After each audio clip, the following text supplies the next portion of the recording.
Right, welcome to your program, our program, Yoruba Referendum on the State. My name is Oluwadare Jirokun, and of course, I've got Alagbafemi or Dediyi from Yoruba Referendum Committee on the State. You are welcome to the program, sir. Yeah, thank you. Thank you for having me once again. And I hope we will be able to contribute to ongoing discussions. Thank you. You are welcome. The main topic remains True Federalism, the journey so far. Because what we're doing is attaching every event, ongoing event, whether it's economical or political, we're connecting it to the system, or we can say the structure of the system. That is the one we are running now in Nigeria versus the one that we should actually be running, which is True Federalism. So first of all, let me just get a little bit from you about the just concluded Osun State election. Oh, well, it's good. I mean, they competed against each other and one side won. So Adeleke won. And it's been since 2018, if we recall, when Aregbesola left office and Oyetola won. It was a big thing at that time that it was by the whiskers. Oyetola won by the whiskers, and mainly because Aregbesola was the governor. Otherwise, he would have lost. So there has been a ding-dong between the APC and what we will call the opposition in Yoruba land in Osun State. The opposition in Yoruba land can swing from PDP to Accord to APM to whatever, but all are simply against APC in that domain. Then the local politics, Ede politics against the larger Osun politics. Then the political actors. There was a time Adeleke was supposed to want to go to APC and he was prevented, and all these things. So all these things worked out to present. But the main thing is that now all those that are saying there is no democracy in Nigeria, Nigeria is moving to a one-party state and all that, they will now be shamed because, of course, it's not the president's party that won the election. And in Ekiti State, neighboring Ekiti State, the president's party won the election. So no one should now come around and start talking about INEC this, INEC that, INEC, all the kind of things. If their candidates loses, then, so we have to, so if they are, and then they'll be the same ones talking about strong institutions. So if the existing institutions have been shown to be working as they are now, yes, but you are claiming that it is only when it favors you that the institutions work, that means you are the one that is deliberately sabotaging the growth of strong institutions in the country. So it will be hypocritical of them to start talking about we need strong institutions when their candidate loses, when their preferred candidate wins, then the institutions are strong. You see what I mean? Mm-hmm. So Yeah. we have to go beyond that level. And that is the lesson, the biggest lesson I will take away from that this recent election. And also, should we consider it as a good and positive approach for the president actually calling the governor-elect? Yes, of course. I mean, he called him, congratulated him, and I mean, that's how quote-unquote politics is supposed to be played. Of course, when they were campaigning, they will use all kinds of stuff to campaign. But once the decision has been made, then congratulate him and move on from there. And that's what the president did. And the governor himself even acknowledged it.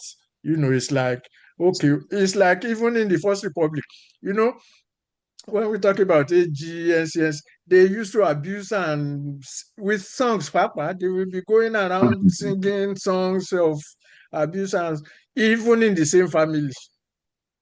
Right. where you have NCNC and you have AG, what the Yoruba will call Orin Ote. Then they will start singing Orin Ote to themselves in the same compound. When they finish voting, they will say, well, oh, turn on here, we have finished it and that's it. So that should not. So, but like I said, all those people that are clamoring for strong institutions need to get their acts together. Because if you want strong institutions, it's not something that you can decree into existence. Yes. You have to allow it to progress, to work. So it is not only when things favor you that you will say institutions are strong. In fact, institutions are stronger when they don't favor you and you still insist on the same institutions. Here we are. We, of course, we, like I said, we support Tinubu, election and all the rest of it. But we set a standard that this is our mission, and when it goes against what Tinubu's electoral platform stands, which it has done on federalism especially, we state our position. This is where we think this thing should go. This is where the president is wrong. This is where we disagree with the president on this fundamental issue. And we have been stating it. So that, but we are not by that saying that the institutions that produce him is faulty. Yes, it is faulty in the sense that we condemn the entire constitution itself. That we want to change the entire constitution. So that is one argument. But it's different from saying INEC or INEC that produced him is not strong. Judiciary is this, judiciary is that. That is the argument the strong institution purveyors make. So they have to go beyond that. And the onus is now on them to go beyond it. That, okay, you don't want his party to win, and his party didn't win, and you celebrated it. Fine. Next time when it happens and the president wins, don't start crying about rigging, unless it can be actually proven that this rigging took place. So let the institutions work themselves out and don't bamboozle or stampede anyone into taking only decisions that favor you. That is the message we are sending to the politicians on the other side. Oh, okay. Thank you very much. Now let's move on to True Federalism, the structure itself.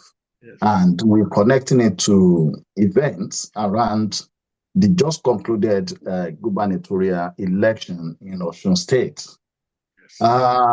I think about 2 days to the election, there was a report that the IG, Inspector General of Police, banned Amotekun, local vigilantes and hunters from participating in the security network of the Osun State election. And that brings us back to how True Federalism works.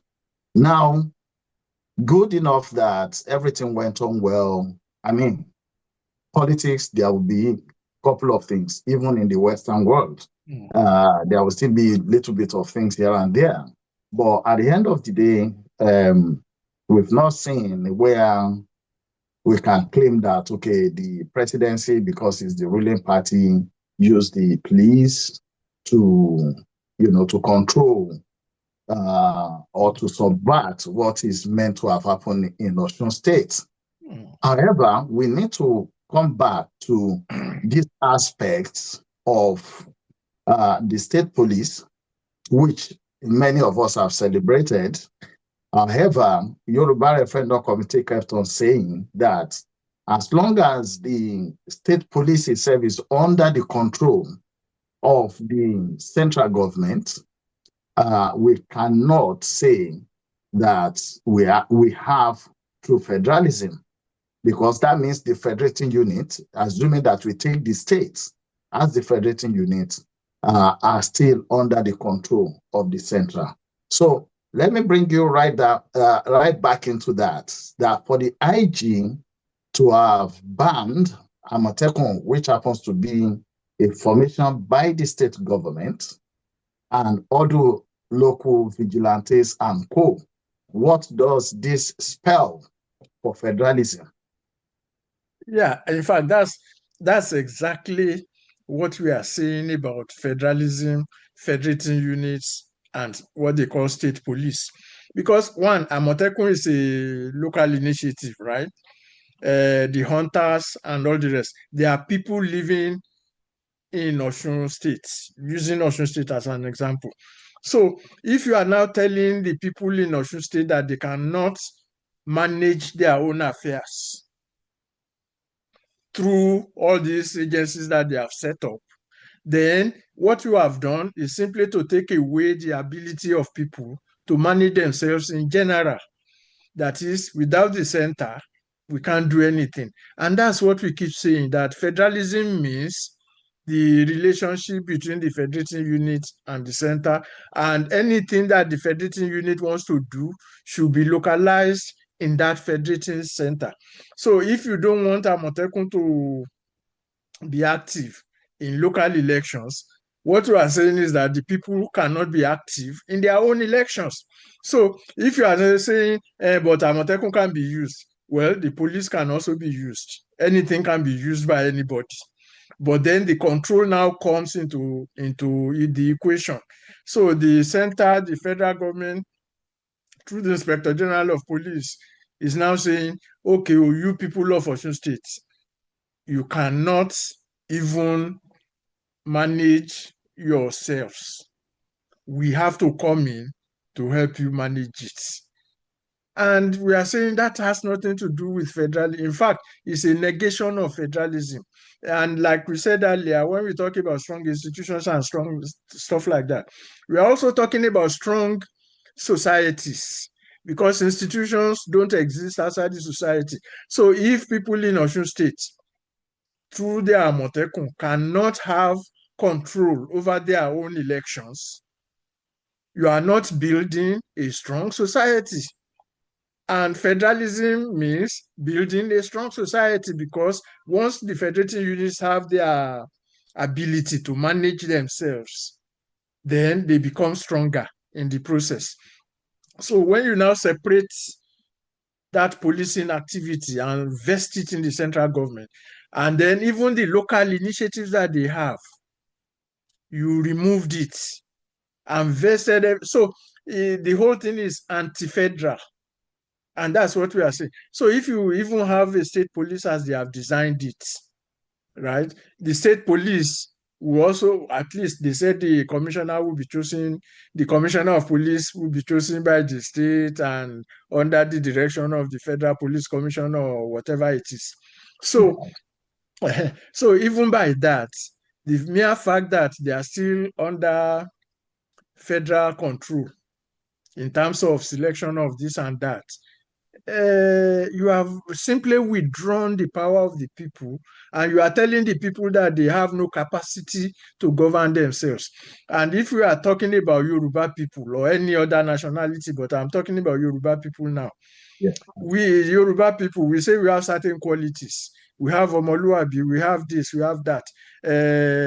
We have governed ourselves. We have been in existence before the European scheme. We have a monarchy. We have traditional institutions. We have all that. But we are not even allowing those institutions to regulate our daily affairs. So what is the essence of being an Omoluabi in Yoruba land when a Yoruba cannot regulate the conduct of his own election in his own land? That is the basic contradiction in the whole thing. So so because you have separated the state, that is the government apparatus, the bureaucracy, and everything, from the people, you have made it inanimate. That is why you talk about strong institutions. But Yes. when you make it animate, when the people are able to organize their own society, and they have the power to do that, they will develop the institutions to manage their societies. So without strong people, without strong society, we can't even have strong institutions. Exactly. So unless we just want to start kidding ourselves. And that's why when elections come like that, everything centers on the government, on the central government. Osun election is not about Tinubu as it were. It's not even, it's about APC and Accord and PDP and any party that wants to rule the state. So it's a local affair as it was. But you see, when they now start branching out and looking at INEC, looking at the president, looking at this, looking at that, you have even taken the context away from the meaning of such elections. Because if a governor now has to determine, okay, how do I win this election? I have to pay allegiance to this. I have to pay allegiance to that. I have to pretend this way. I have to go. You are already removing the power of the people to control the process. And then we turn around and say, the people have spoken.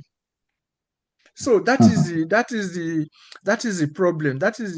And the earlier we face it, the better, because we can't be pretending to be pursuing a federalist project while we are taking power away from the people. Because the excuse they will give, Amotekun can be partial, is local. Okay, which people are not partial? I mean, partiality is not limited to anybody. Exactly, yes. So, but if you say Amotekun is our product, we developed it because we believe it can serve our purpose. Now, when you want to establish the purpose, you now remove Amotekun and put something else in place. So what you are saying essentially is that we are powerless and we should remain powerless and rely on the federal government. That is why there is a do or die affair to be president. Because, everything flows from there. Instead of flowing from us, a federal system, it is the federating unit that creates that federal structure. Not the way it is in Nigeria, where the federal structure creates the federating unit. And that is the key. That is the cocoa of the matter. All right. Thank you, Alagbafemi. So the point is not whether the police are able to do better, or they are able to police better, nor whether Amotekun is not able to police better. The point here is that if there's a federating unit in the proper True Federalism structure, the federating unit should decide what they want to do and how they want to do it. Yes. There shouldn't be any reliance on the central government for issues that are local, which is like, electing a governor or any other political representatives for the state. So, and that's the key. Yeah. So for the police, for the IG to have been able to issue an order to step down a state security initiative, that clearly shows that federalism is not going on. Not to even talk about the true federalism. Federalism itself is not being active at all.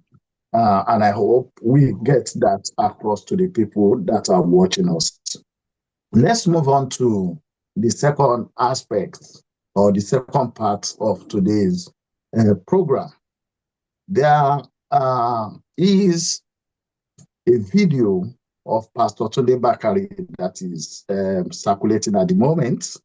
I think the video was made probably pre-2023. Yeah, if I'm right. So. Yeah. Yes. And in that video, Pastor Tunde Bakare mentioned that a group of people approached him towards some political alliance, in which he directed them to go and see the president. I mean, the president now, he wasn't the president then. And that once, if Tinubu buys into the idea, then he's in. And instead, this group of people went to see Senator Tinubu. And he told them specifically that what he will buy into has to include a referendum. He has to also include a southern presidency, which obviously has to be someone from Yoruba. But the one that caught my attention is that demand for a referendum, that it should be included if they want him to come on board. And of course, we also know that from his activities during the Nadeko years, and obviously also his issue with the president, ex-president Olusegun Obasanjo then, when he was the president, all bothered on the current president trying to establish the fact that a federating unit should be able to handle its own affairs. And I think it's part of that that led to him creating the LCDAs, which obviously the central government didn't agree with and they never funded. But obviously, Tinubu find a way of funding them. Now, the question here is that if our current president then is so passionate about referendum, and specifically that's because when you talk about a referendum, is asking for the voice of the people, that the people has a right to decide how they want to be governed or to determine how they want to be governed. Right. And it was quite so passionate about it. Now, our man, if we can put it that way, and spending about 3 years, over 3 years, going to 4 years, is his government. When you talk about his political party, the APC, they've got the majority in both houses. What is keeping President Tinubu from pushing for referendum? Yeah. Well, okay, let's start from here. Of course, what Pastor Bakari said, since we were not there, of course, he said it publicly, but I can also corroborate it indirectly, in the sense that before then, there was a time that is the current president, and the then chairman of the party, Baba Konde, and some other people actually met with Jonathan when he was president. And these were part of the demands they presented to him, according to the reports of that meeting. Other people were also present, and they briefed, after the meeting, they briefed other people that were not at the meeting, and the other people also briefed other people. So it was not just a tale, because it was directly mentioned. So I would want to agree with Pastor Bakari about his statement. And even before then, immediately after the coming into power of the civilian government, and I keep mentioning it, when in Yoruba land we had this group called Alajobi, of a coalition of different groups, where the whole idea of a Yoruba federating unit and Yoruba region and everything came into focus, and we actually drafted what we called at that time a draft Yoruba constitution. He was the governor of Lagos, and he was fully behind it, along with the late Lamadeshino in Oyo State. They were the only two governors who openly embraced it. So if you take all those into consideration with what he did when, I will say Pastor Bakari was right. Now, what's now happening? Now, he belonged to a school of thought, that is the president who belongs to a school of thought that, we have to get power and do this and do that and do that. So along the process of getting power, you have to make some detours and this and this and this and that. So which eventually culminated in his coming to power as president in 2023. But, getting to power at that time, he had two choices. Either immediately to announce, okay, let's have a new constitution and this and this and this, and the kind of circumstances that placed him in power at that time. I'm not talking about even the election itself. I'm talking about the pre-activities where he was the chairman of the where quote unquote Emilokan came in, where the chairman of the party at that time was furious that Tinubu had the effrontery to be speaking in Yoruba language in Abeokuta. Yeah, that in Abeokuta for that matter, so that they will punish him for it. So all of these things combined.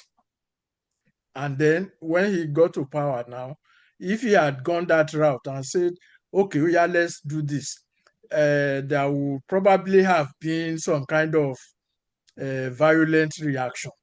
These are my own analysis, so I'm not saying that's why he did so. Because when the Patriots, that group called Patriots, led by Chief Anyaoku, went to visit him shortly afterwards, he told them that he will handle the political after his economic reforms and all that, which means he has it in mind. When Professor Wole Soyinka visited him shortly after he was sworn in, of course, Professor Soyinka didn't tell us exactly what was discussed, but he assured us that, something along that line. And of course, we don't expect Professor Soyinka to tell us everything that was discussed behind closed doors. So I would say that there is a probable reason for optimism that eventually something along that line will be done. Now, but that doesn't mean, and that's why we keep our own programs on. Our programs about the Yoruba referendum, nationality referendum, and all that. That doesn't mean we should keep quiet. Right. Even if we believe that he's taking his time in doing it, we don't have to keep quiet, that this is what is needed. Because keeping quiet can even also make him succumb to forces that don't want such a thing to happen. And that will derail whatever it is he wants to do. Now, having said that, I don't know whether this one may be relevant or not, but it's public and we only need to highlight it. We used to lampoon all these serial amendments and all the rest like that. There is a provision in one of the things they want to amend. I think it's on local government or something like that, that formally mentions the need for referendum. So,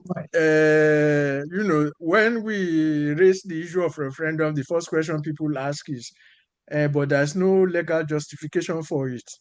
There is no this for, how do we go about it? How do we, So now, hopefully, if they now pass the amendment, hopefully they will pass it, they will have provided us with the needed legal justification we needed. Maybe this is like I said, it's in the thing. It may be premature, but it's there. So let's hope that they will pass it. But even if they don't pass it, that will not stop us from making it an issue. So I think what needs to happen now is to get the people like Pastor Bakari, Chief Wole Olanipekun, all the people that have been talking about it, to now rally around and make sure that it becomes a reality and not just leave it on his own shoulders, especially when he himself has created even the contradictions necessary for it. We keep mentioning it. The state police, what they call local government autonomy, state development commissions, and all the rest of it. These are not federalist projects. They are not under any circumstances. So we have every reason to make the demand for that new constitution via the referendum. And so maybe the next thing is to call on Pastor Bakari to join in the clamor or something like that. Yeah. Yeah. Because I was going to ask whether Yoruba Referendum Committee has it in mind to get these eagles together. Probably, Yeah. go on, sir. Oh, sorry for the question. I just want to answer that question because of Okay. time limit. I mean, is that your question? Yeah, that's the question, whether Okay. Yoruba Referendum Committee has it in mind to get these The actors Eagles. or eagles together. Yeah. Yes. One, we keep contacting them every time through our bulletins. He will watch this program. I hope he watches it because we send it to all of them. So yes, that is what we are working on, and we will do it, and we hope they will not shy. I mean, again, the presidential elections are coming, and tendencies that people will start saying, don't let us distract them from the election. But it's not a distraction. It's just a reminder, so that we don't say, okay, wait until after the elections, we will come back to it. No, it is going to be part of the elections, or we should strive to make it part of the election, so that when he wins, there will be no excuse for reneging on it. So yeah, that's a good suggestion, and that's something that will be worked upon. So, but we are reaching out to them. There's no, unless they don't open their mails or they don't read it, there's nothing that we produce that is not getting to them. Okay, thank you very much for your time today, Alagba Femi Odedi. Is there a parting word for our people out there? Well, the passing word is very central. It's central to everything that is going on. That the central thesis, what we are saying is, we need to retrieve the power to organize ourselves, our societies. That is what decolonization means. So when we said we were a colony, we became independent. The colonizer controls everything that we do, that was done. They control it. We have to abide by what they do. So when we say we became independent, or we have become independent, that means the powers that were taken away from us must be returned to us. But the power that was now returned to us is now vested in the states, which has also taken it away from us. And in fact, that was not even so when we got independence, because that was why we had a federation of 3 regions, and then eventually it became 4 with Midwest, and then the kind of politics they were playing prevented other places from getting their own regions. So right from day one, even from the time of independence, the emphasis has been to retrieve the power the colonial forces took away from us and invest it in us. That was the importance of self-governance. Last week we talked about self-government. That's the essence of it. So now when the military now came in and changed everything and centralized everything, so the same power that the colonial forces took away, which we got at independence, the military has now retaken it and vested it in the center, and then started dishing out this and that to us, and then making us now fight to the death to control that center. So what we are simply saying is, no, let us retrieve what has been taken away from us by the colonial forces and by the Nigerian state through all the military coups and through their military constitution. So that's why the formulation, even we talk about Yoruba referendum, this and that, but even Chief Wole Olanipekun even put it in a better way when he said what Nigeria needs is an autochthonous constitution by referendum. Autochthonous constitution means people's constitution, because autochthony is an expression of the people in that environment, that let the people in that environment produce their own constitution. And if we now want to work together, we can work together.